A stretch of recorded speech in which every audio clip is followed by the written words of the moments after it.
마태복음 2장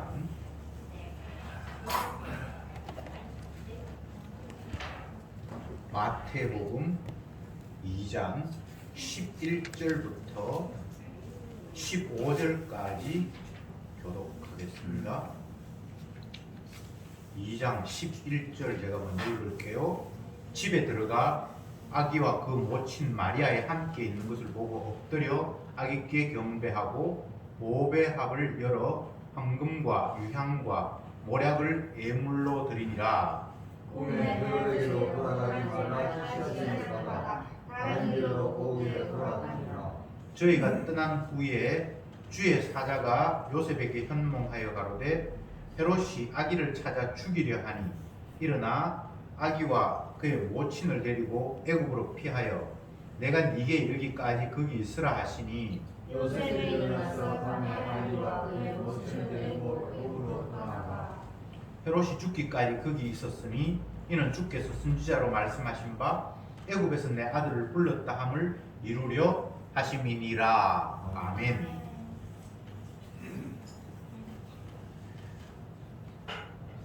동방에서 박사들이 하늘의 별을 보다가 이상해서 별을 따라 왔는데 예수님께서 거기에 계셨다. 그리고 예수님은 만왕의 왕이다라는 사실을 깨닫고 그 아이에게 경배를 하고 예물을 드리고 이런 장면들이 기록되어 있습니다.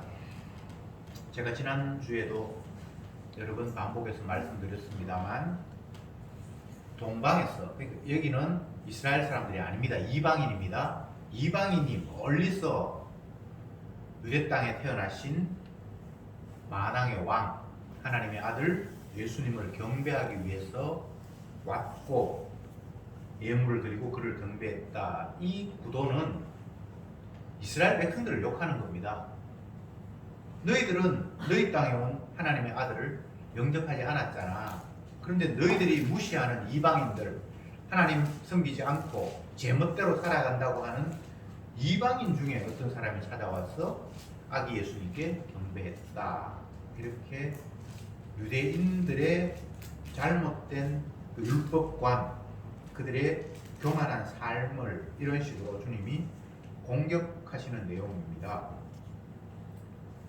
다시 11절을 보면 집에 들어가 아기와 그 모친 마리아와 함께 있는 것을 보고 엎드려 아기께 경배하고 보배합을 열어 황금과 유향과 모략을 예물로 드리니라. 동방 박사들을 인도한 것은 하늘의 별이었습니다. 별이 처음부터 목적지를 향해서 예수님이 태어나신 베들레헴을 향해서 바로 이끌면 쉽게 찾아올 텐데 그 별이 유대 땅까지 왔다가 갑자기 멈추어버리는 바람에 최종 목적지는 못 찾고 헤맸습니다. 여러분들도 내비게이션을 사용해 보셔서 알겠지만 어느 지점에 가면, 근처에 가면 그냥 더 이상 안 움직이잖아요. 근데 이 하늘의 별은 그것과는 좀 다르게 유대 땅까지 올 때는 바르게 인도를 했는데 유대 땅에 와서는 더 이상 내비게이션이 작동을 안 하니까 이 박사들이 유대인의 왕으로 태어나시는 분이라고 하니까 왕궁으로 그냥 그때부터는 자기의 판단력을 가지고 찾아간 거죠. 그랬는데 예루살렘에 소동이 일어났고 그래서 왕이 알아보니까 유대 땅에 왕이 태어나는 것은 베들레헴이라고 알려줘서 베들레헴으로 이제 가려고 하는데 다시 하늘의 별이 움직여서 예수님이 계신 곳까지 정확하게 인도했다라고 성경이 기록하고 있고 그 이야기가 10절에 저희가 별을 보고 가장 기뻐하고 기뻐했더라. 별이 또 움직이니까 너무 기뻤다는 거죠. 그래서 11절에 집에 들어가 아기와 그 모친과 함께 있는 것을 보고 엎드려 아이께 경배하고 자기가 가지고 온 보물, 황금, 유향, 몰약을 아기 예수님께 드렸다. 이 세 가지 보물을 여러 가지 각도로 해석하는 사람이 있는데 해석할 수도 있지만 그건 제가 볼 때는 큰 의미가 없는 것 같고 그들의 입장에서 가장 귀한 것들을 예수님께 드렸다 이렇게 보는 것이 자연스러울 것 같습니다. 12절에 꿈에 헤롯에게로 돌아가지 말라 지시하심을 받아 다른 길로 고국에 돌아가니라.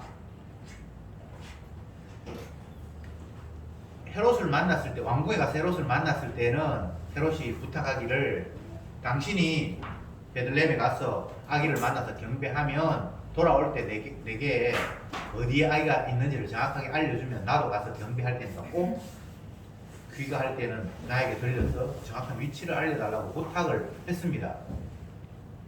그러니까 왕의 부탁을 받았으니까 웬만하면 그 부탁을 들어주는 게 자연스러운 현상인데 꿈에 주님께서 지시를 하셔서 헤로데로 돌아가지 말라고 말씀을 하셔서 그들은 왕의 말을 듣지 않고 그냥 자기 고국으로 돌아갔다 이렇게 기록하고 있습니다.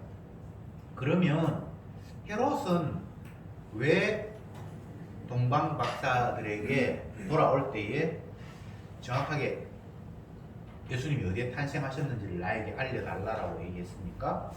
정말 자기 말대로 아기께 가서 경배하려고 했습니까?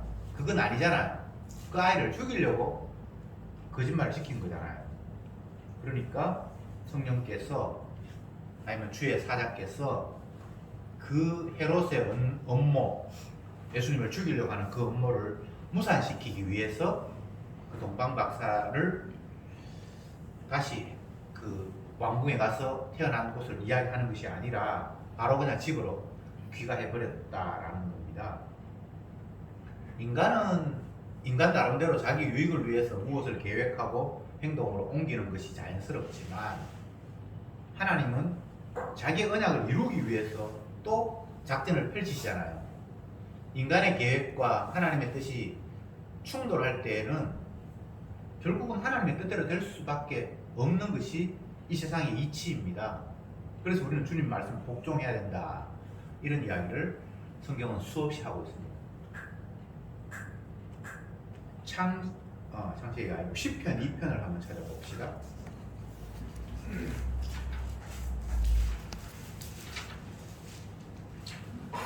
1절부터 제가 몇 절 읽어보겠습니다.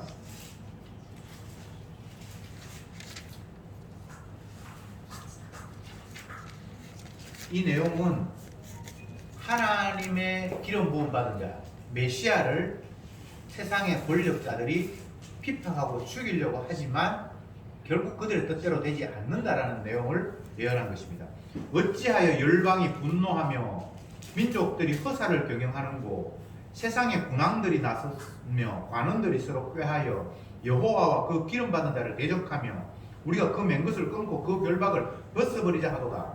하늘에 계신 자가 웃으시며 주께서 저희를 비웃으시리로다.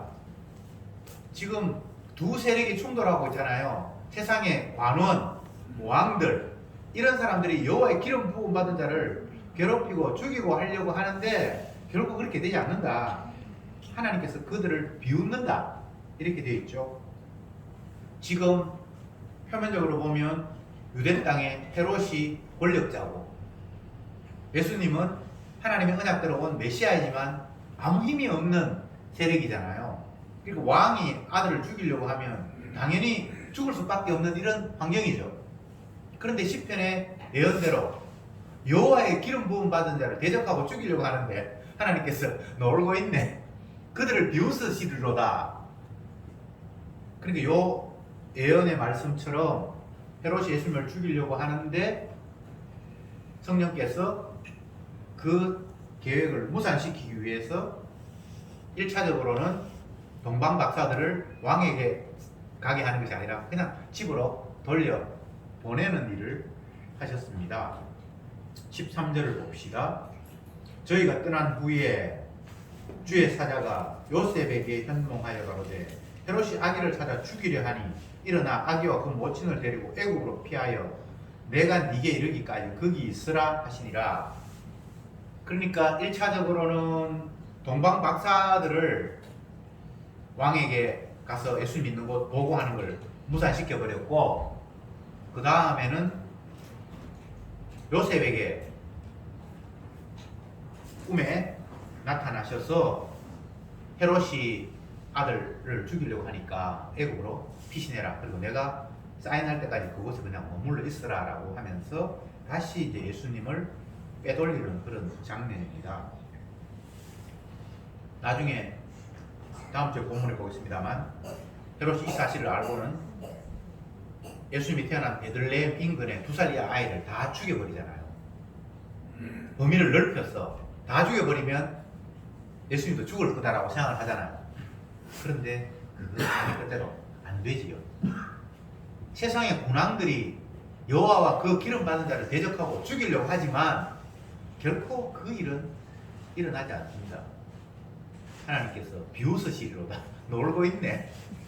너희들이 원하는 대로 내 아들을 죽인다고? 그런 일은 결코 없을 거야. 다시 말씀드립니다. 세상은 하나님이 자기가 계획하고 뜻하신 바대로 모든 것들이 움직여갑니다. 그런데 선악과를 까먹은 인간은 자기 원하는 대로 세상을 꾸려가려고 하잖아요. 그러니까 결국은 두 주체자가, 하나님과 인간이라는 두 주체자가 서로 자기가 원하는 일들을 하려고 하는 것이 이 세상에서의 모습이고, 그 일들이 서로 부닥치고 충돌이 일어날 때 결국은 하나님의 뜻이 성취될 수밖에 없잖아요. 우리는 하나님의 말씀을 믿기에, 그래 내가 아무리 하고 싶어도 내 뜻대로 일이 되는 경우는 없지, 하나님께서 원하신다면 반드시 그 일들은 성취될 뿐이야 라고 생각하면서 내 뜻을 끊고 하나님의 뜻 앞에 복종할 수밖에 없는데, 이 하나님의 뜻을, 언약을 믿지 않는 사람들은 끝까지 자기 뜻을 고집하면서 하나님마저 꺾으려고 하는 거죠. 내 뜻 어떻게 하든지 관철시키겠다는 것이 인간의 의지잖아요. 그런데 인간의 뜻대로 됩니까? 그런 일은 결코 없습니다. 주님이 비웃습니다. 놀고 있네. 왜 네가 원하는 뜻이 있어야 되는데? 너는 피조물이야. 창조주인 나를 빛내게 하기 위해서, 내가 원하는 대로 모든 일이 펼쳐진다는 것을 보여주기 위해서 너희들은 다 재료로 내가 활용을 하는데 왜 네가 네 뜻을 펼쳐? 이게 하나님이 하시는 일이에요. 애굽의 헤롯이, 유다의 헤롯이 왕이니까 자기가 원하는 대로 웬만하면 다 할 수 있잖아요. 그런데 정작 유대인의 왕으로 태어난 아들을 죽이려고 했지만 그 일들은 성사되지 못했습니다. 우리는 성경을 보면서 왜 하나님이 이런 식으로 일하시는가, 이런 것들을 자꾸 생각해 봐야 돼요. 제가 오늘 아침에 성경을 읽다가 평소에 많은 내용이지만 새롭게 와닿은 내용들이 있었는데, 그게 뭔가 하면 세례 요한이 죽는 장면, 헤롯이 그 당시에 이제 왕이어서, 헤롯은 뭐 아버지도 이름이 헤롯이고 밑에도 헤롯이, 헤롯 1세 2세 넣는 거 하니까 그냥 예수님 당시에는 헤롯 왕이라고 그냥 통상적으로 이야기를 합니다. 그 헤롯이 세례 요한이 눈에 가시처럼 미웠는데, 죽이려고 했는데 사람들이 그를 선지자로 생각하고 존경을 하니까 함부로 손을 못 댔어요. 밉기는 미웠는데 왕도 자기 마음대로 모든 건 할 수 있는 건 아니잖아요. 여론을 살피잖아요. 그랬는데 자기 생일에 딸이 이쁘게 춤을 추었는데 너무나 기뻐서 네가 원하는 소원을 내가 다 들어주겠다라고 모든 신하들이 보는 앞에서 그냥 턱 내뱉었는데, 그 딸이 엄마에게 찾아가서 아버지가 내 소원 다 들어준다고 했는데, 엄마 내가 무슨 소원 아버지한테 얘기할까? 그렇게 하니까 세례 요한의 목을 나에게 바치라고 그렇게 얘기해라. 그렇게 해서 자기가 죽일 마음은 없었는데 여론 때문에 안 죽이려고 했는데 딸 앞에 이야기한 게 있어서 억지로 이제 세례 요한을, 목에 있는 요한의 목을 잘라서 가져오는데, 세례 요한의 제자들이 예수님께 찾아가서 세례 요한이 이렇게 해서 세상을 떠났습니다. 죽었습니다. 그렇게 보고를 했어요. 근데 예수님이 그 이야기를 듣고는 그냥 뭐 반응이 없어요. 뭐 슬퍼한다든지 뭐 하는 게 아니고 제 아들 데리고 그냥 전도하기 위해서 그냥 떠나가는 장면. 예수님께 세례 요한이 죽었습니다라고 보고를 했는데 거기에 대해서 별 뭐 이렇게 반응이 없어요. 제가 그 성경 오늘 본문 읽으면서 생각한 것이 무엇인가 하면 인간이 생각하는 가치와 메시아이신 예수님이 바라보는 시선이 이렇게 다르구나. 우리는 만약에 친한 사람이 죽었다. 예수님과 세례 요한은 굉장히 친한 관계예요. 혈육적으로도 관계가 있지만 그런 걸 떠나서 예수님이 메시아라는 사실을 세례 요한이 공포했고 세례 요한 앞에 예수님은 세례를 받았고 관계가 굉장히 밀접하단 말이죠. 주의 길을 앞에서 선도적으로 나서서 주의 길을 예비한 사람이고 그러면 당연히 우리 생각에는 그가 죽었다고 하면 애통해하고 슬퍼하고 눈물을 흘리면서 뭐 장례식에까지 못 간다 할지라도 뭔가 반응이 있어야 되는데 예수님 성경에 보면 그런 반응이 전혀 없어요. 우리는 인간의 죽음에 대해서 또 의인의 죽음, 이 땅에서 하나님의 일을 제대로 펼치고 있는 그런 사람들이 죽었다고 하면 안타깝고 한데 요즘 그런 반응이 없단 말이죠. 왜? 한 번 죽는 것은 하나님이 정하신 것이고 이 육신에 죽는 것은 슬퍼할 일이 아니에요. 그 영혼이 주님과 더불어 영생하는 곳으로 이제 이주에 갔기 때문에 세상적으로 표현을 한다면 그냥 오두막 초가집에서 고생하며 살다가 이제 왕궁으로 이주를 갔기 때문에 슬퍼할 일이 아니에요. 근데 우리는 그런 시각을 갖지 않죠. 살아있는 생명이 나이도 아직 젊은데 죽어버렸다. 너무나 애통하다. 이 땅에서 할 일 많을 텐데 너무나 중요한 일을 계속해서 했으면 좋을 텐데 라는 등등의 생각을 가지면서 애통해하고 안타까워하는데 예수님은 전혀 그런 시각이 아니에요.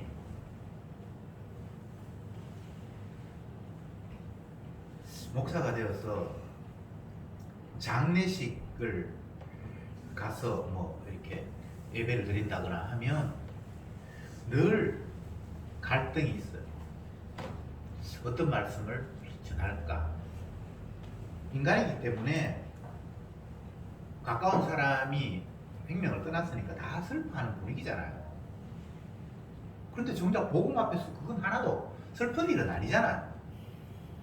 만약 그가 성도였다면 더 좋은 곳으로 정말 눈물과 슬픔과 고통과 아픔이 없는 곳으로 이주해 간 것인데 그러면 당연히 박수를 치고 우리가 다 같이 기뻐하자고 해야 하는데 정작 그 분이 살아있는 생존한 그 먼저 떠나보낸 지인들의 입장에서는 그렇지 않잖아요. 그러니 참 인간들의 의식은 그렇지 않고 하나님이 말씀하신 실체는 또 전혀 다른 것이고 그래서 이게 그렇게 쉽지가 않아요. 어쨌건 헤롯은 예수님을 잡아 죽이려고 하고 주님은 결코 그런 일이 없을 것이라고 그 아들 예수님을 이렇게 저렇게 보호하시고 그런 가운데 애국으로 피해가는 그런 상황까지 연출이 되었습니다. 14절에 요셉이 일어나서 밤에 아기와 그의 모친을 데리고 애국으로 떠나가 헤롯이 죽기까지 거기 있었으니 이는 주께서 선지자로 말씀하신 바 애국에서 내 아들을 불러내었다 함을 이루려 하심이니라. 이 본문이 오늘 제가 강조하고 싶은 내용입니다. 헤롯은 자기가 왕인데 유대인의 왕으로 누군가가 태어났다고 하니까 자기의 왕권을 지키기 위해서 그 아들은 아예 죽여버리려고 생각을 했습니다. 그래서 동방 박사에게 네가 아들 찾아서 경배하면 나에게 알려달라 그렇게 했는데 하나님께서 동방 박사를 빼돌려서 바로 고국으로 돌아가게 만들었고 두 번째는 요셉에게 찾아가서 꿈에 헤롯이 아들을 죽이려고 하니까 애국으로 피신해 있으라. 내가 사인할 때까지 신호할 때까지 그게 살아야 된다. 그렇게 해서 또 빼돌렸습니다. 그런데 이 상황을 어떻게 설명하고 있는가 하면 주께서 선지자로 말씀하신 바 애굽에서 내 아들을 불렀다 함을 이루려 하심이니라 이렇게 말씀하고 있습니다. 지리적으로 보면 예수님의 이동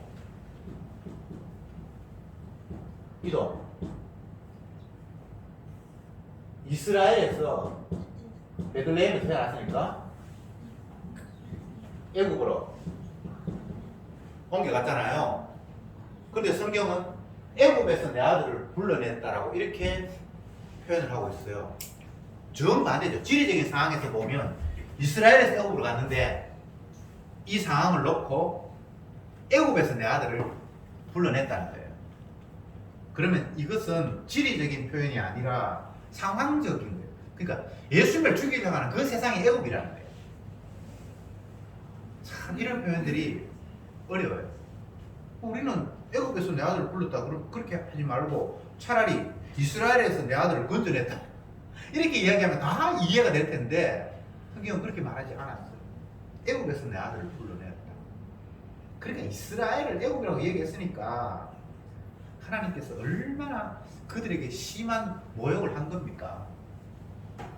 예수님이 유대인들에게 서기관 바리새인 율법사들 신앙생활 잘하는 사람들을 향해서 하시는 말씀이 너희 애비는 마귀다 이렇게 그냥 직설적으로 공격해버리죠. 그죠? 이런 표현들을 우리는 스쳐 지나가면 안 됩니다.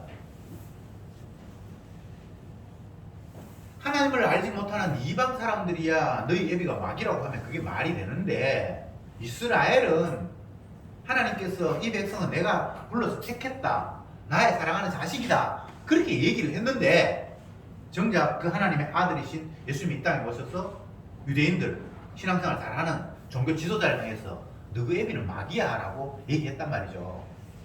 오늘 마태가 기록한 복음서에는 이스라엘 자체를 애굽으로 그냥 규정해버렸잖아요. 그렇죠, 그죠? 멸망의 곳이라는 거예요. 하나님의 아들을 죽이려고 하는 더러운 세상이라는 거예요. 이렇게 되어버리면 더 이상 이스라엘은 이 땅에 없는 거예요. 더 이상 하나님의 자녀는 세상에 없는 거예요. 다 마귀의 자녀예요. 맞죠? 성경은 이렇게 흘러갑니다. 의인은 없다. 하나도 없다.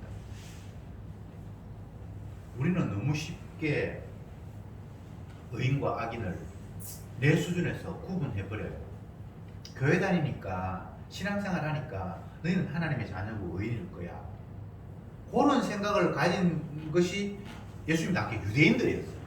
자기들은 의인이고 유대인이 아닌 하나님의 율법을 모르는 그들은 이방인이고 그런 생각을 가지고 있는 유대인들에게 동방에서 박사들이 찾아와서 이방인이죠, 그죠? 메시아를 경배했다고 이야기를 하고 또 이스라엘 땅을 피신해서 애굽으로 간 예수님을 향해서 애굽에서 내 아들을 불러내었다라고 이야기하면서 이스라엘 땅을 애굽이라고 간주해버리는 이 규정, 이거 여러분이 쉽게 생각하면 안 됩니다. 우리 모두는 다 마귀의 자녀들입니다. 그리고 다 하나님의 아들을 못 박아 죽인 죄인들입니다. 이렇게 바탕을 깔아놓고 거기에서 이제 복음이 출발하는 겁니다. 우리는 처음부터 너무 쉽게 나를 의인의 편으로, 이스라엘 편으로, 하나님의 자녀 편으로 옮겨놓고 뭔가를 자꾸 해석하고 싶은 거죠. 근데 그렇게 되면 성경 해석이 제대로 안 됩니다. 나는 택한 백성이니까 당연히 복이 내한테 해당되겠지. 저주는 나와 상관이 없어. 지옥? 그건 나와 무관한 건데 천국만 나하고 상관이 있지. 그러니까 천국은 어떤 곳일까?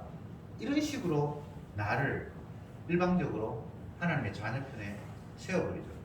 그런데 정작 예수님이 이 땅에 오셔서 진짜 하나님의 아들이 이 땅에 오셔서 하시는 말씀이 나 외에는 아버지를 아는 자가 없고 나만 아버지 아들이라는 거예요. 그 말을 누구한테 했습니까? 유대인들한테. 하나님의 자녀라고 생각하는 그들에게 한 거예요. 나만 아들이야. 그럼 너희들은 아들 아니라는 말이죠. 그 말이 너희 애비는 막이고 내 아버지는 하나님이고 너희 애비는 막이라는 거잖아요. 이게 얼마나 무서운 이야기인지. 애굽에서 내 아들을 불렀다는 이야기는 성경에 여러 번 나옵니다. 이 상황은 출애굽한 상황을 이야기하잖아요. 애굽을 탈출한 상황. 대표적인 구절 한 구절 봅시다. 출애굽기 20장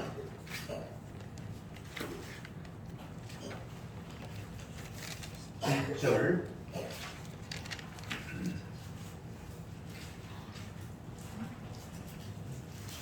같이 한번 읽어봅시다. 출애굽기 20장 1절 시작. 하나님이 이 모든 말씀으로 일러 가라사대 2절 나는 너를 애굽 땅 종되었던 집에서 인도하여 낸 너희 하나님 여호와라. 애굽에서 불러낸 너희 하나님이다. 애굽에서 내 아들을 불러냈다는 거잖아, 그죠? 이거는 출애굽 상황을 이야기하고 있거든요. 성경에서는 하나님께서 자기 백성을 애굽에서 불러냈다라는 표현을 여러 번 사용하는데 그것은 애굽에서 가나안 땅으로 불러낼 때의 상황을 이야기를 하고 있습니다. 근데 오늘 본문에서는 이스라엘 땅에서 애굽을 피해 가는데 애굽에서 내 아들을 불러냈다라고 이야기를 하고 있습니다. 요한계시록에 보면 인간이 사는 이 세상을 애굽이라고 그냥 규정해 버렸습니다. 소돔이고 고모라고 애굽이고. 그러니 이 지구상에는 그 어디에도 젖과 꿀이 흐르는 가나안은 없습니다. 다 표면적으로 주님께서 뭔가를 설명하기 위해서 이 땅에 있는 장치들을 이용을 하시는데 궁극적으로는 이 땅에는 하나님이 약속하신 젖과 꿀이 흐르는 공간이 없습니다. 그래서 이스라엘 백성들은 가나안 땅도 떠나버리잖아요.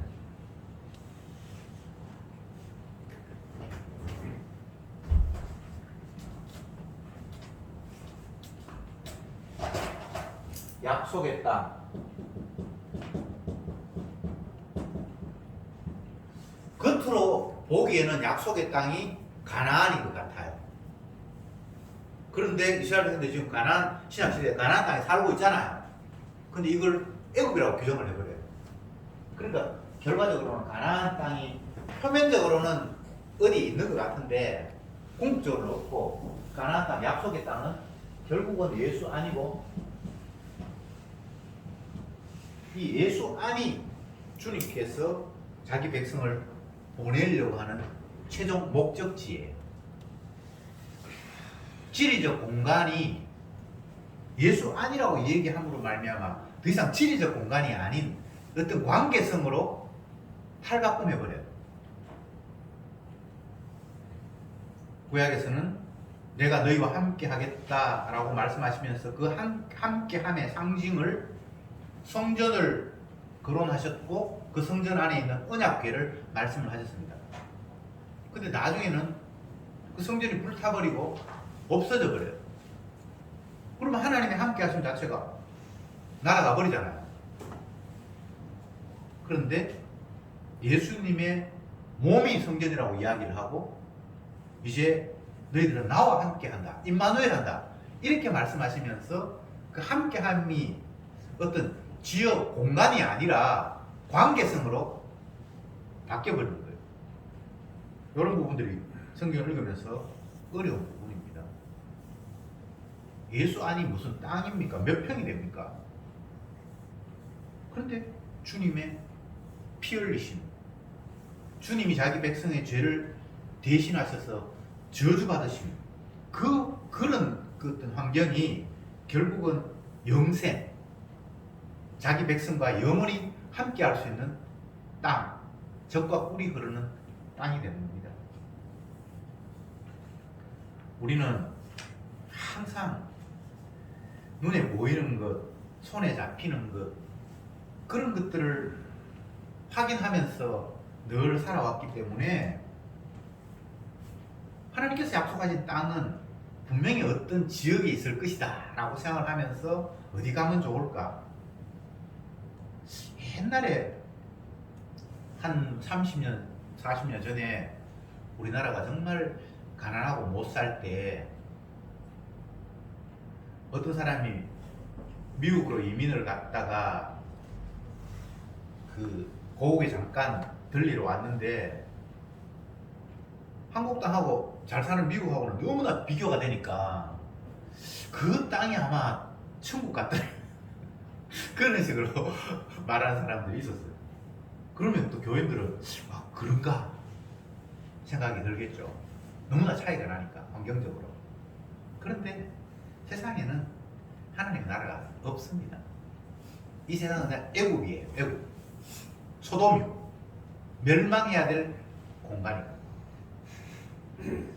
그러니까 이렇게 마태의 시각, 복음적인 시각으로 보면 제가 예수님이 세례 안 죽었다는 소식 듣고 별 반응이 성경에는 안 나타난다고 얘기를 했는데 전혀 관점이 이제 다르죠, 그죠?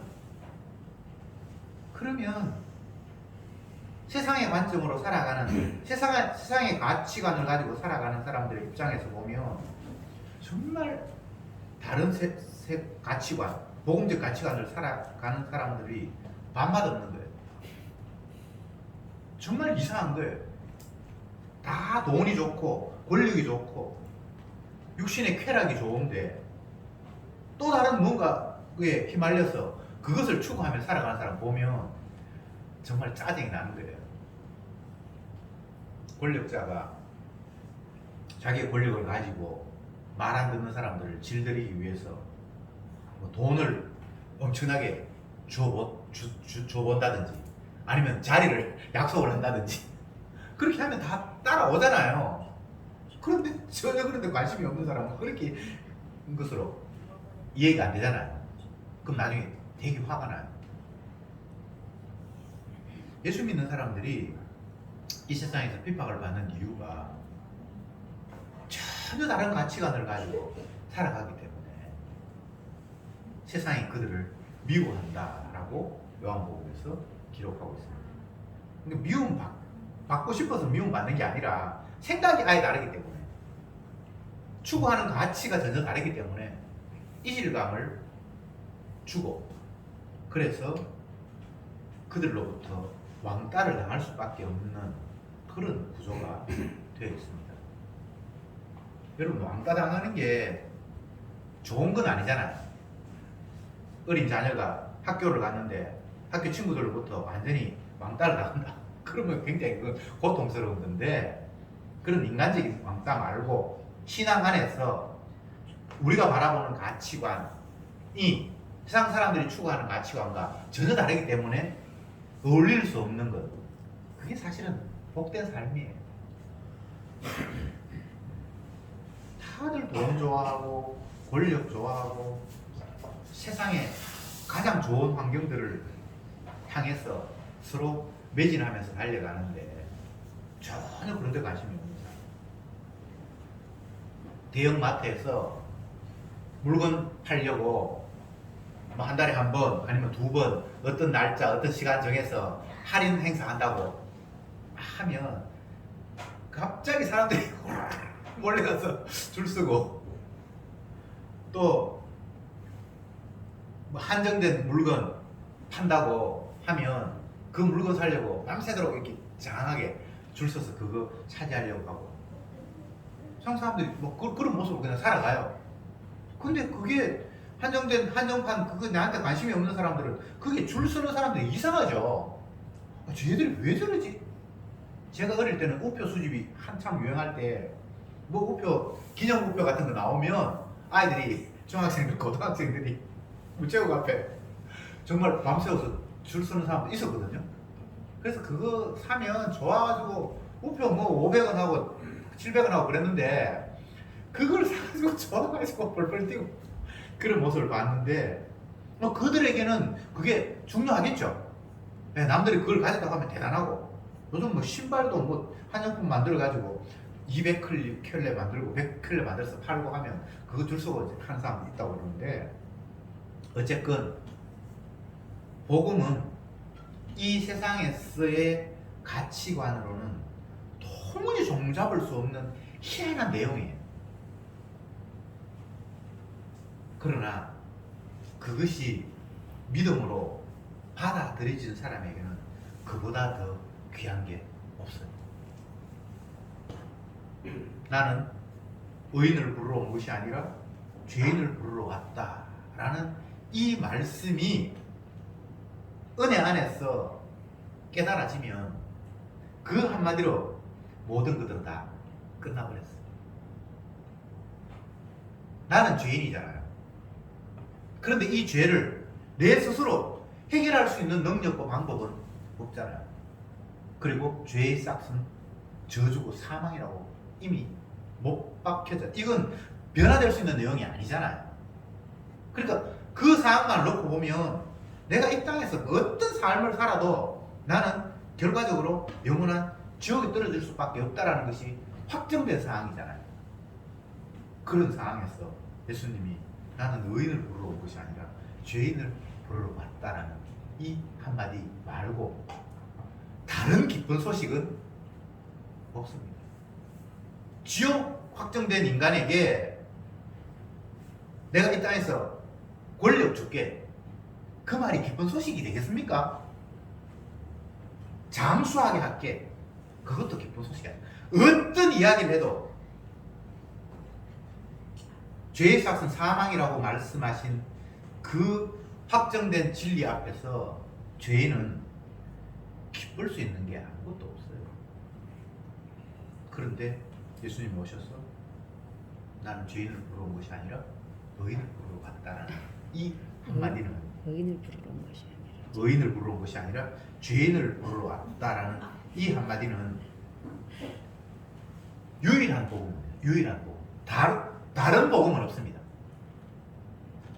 마태가 그 이야기를 하기 위해서 우리 자신을 다 죄인으로, 내가 사는 이 공간이 다 애굽이라는 사실을 우리에게 강하게 들려주고 있습니다. 애굽이면 어때요? 약속의 땅이 따로 있는데 이 땅을 살기 좋은 땅으로 만들고 환경 오염 뭐 없애고 또 아니면 인권을 어떻게 존중해서 다 서로 평등하게 만들고 핵무기를 다 서로 없앤다고 결의하고 아무리 인간이 노력한다 한들 이곳이 애국인 것을 탈피할 방법은 없습니다. 그러니까 그런 노력하는 사람들이 신앙의 관점에서 보면 좀 우습죠. 그렇게 해서 되는 건 아닌데 뭐 일부러 우리가 사는 땅을 어지럽힐 이유는 없지만 우리가 노력한다고 해서 이 애국이 가나안이 되는 건 아닌 건 분명하잖아요. 내가 인격을 수양한다고 해서 내 죄를 없이 하고 의롭게 할 수 있는 그런 방법은 없잖아요. 사람으로서는 할 수 없으되 주님은 하시느니라. 이게 다 다른 것이 아니라 나는 의인을 부르러 온 것이 아니라 죄인을 부르러 왔다라 이 말씀 안에 담겨있는 내용입니다. 결국은 주님이 자기 백성의 죄를 대신해서 십자가에 죽으심으로 말미암아 그 백성을 의롭게 하시는 주님의 약속 안에 담겨있는 그 내용입니다. 다 십자가에 걸려 있습니다. 모든 말씀이 그것과 상관이 없는 말씀은 없습니다. 오늘 이 본문이 다 십자가를 보여주는 내용이었습니다. 기도합시다. 주님 감사합니다. 모든 육체는 풀이고 그 육체의 영광이라는 것은 풀의 꽃과 같은 것인데 결국 풀은 시들고 꽃은 말라 비틀어질 수밖에 없다. 그러나 내 약속은 영원히 변치 않는다라고 말씀하셨습니다. 우리는 시들어가는 풀을 눈으로 확인하며 살아갑니다. 육체는 풀이고 그 육체의 영광은 풀에 꽂아갔다 그랬는데 우리의 육신이 점점 더 쇠약해져 가면서 나의 화려함들이 아무것도 아니었다라는 사실을 온몸으로 경험하게 하셨사오니 우리는 그 말씀을 외면할 수 없습니다. 또 주의 약속은 영원히 변치 않는다고 말씀하셨사오니 그 말씀 또한 외면할 수 없습니다. 주여, 의인이 아니라 죄인을 부르러 오신 그 주님을 오늘 이 시간도 다시금 말씀을 통해서 확인했사오니 죄의 삭은 사망이고 우리는 죄인이라는 이 엄연한 사실을 부정할 수 없듯이 죄인을 불러 회개케 하기 위한 주님의 십자가의 약속 또한 변할 수 없는 약속이오니 우리는 그 약속만 믿으며 그 약속만 자랑하며 살아갈 수 있도록 주여 저들을 이끌어 주옵소서. 예수님의 이름으로 기도드리옵나이다. 아멘.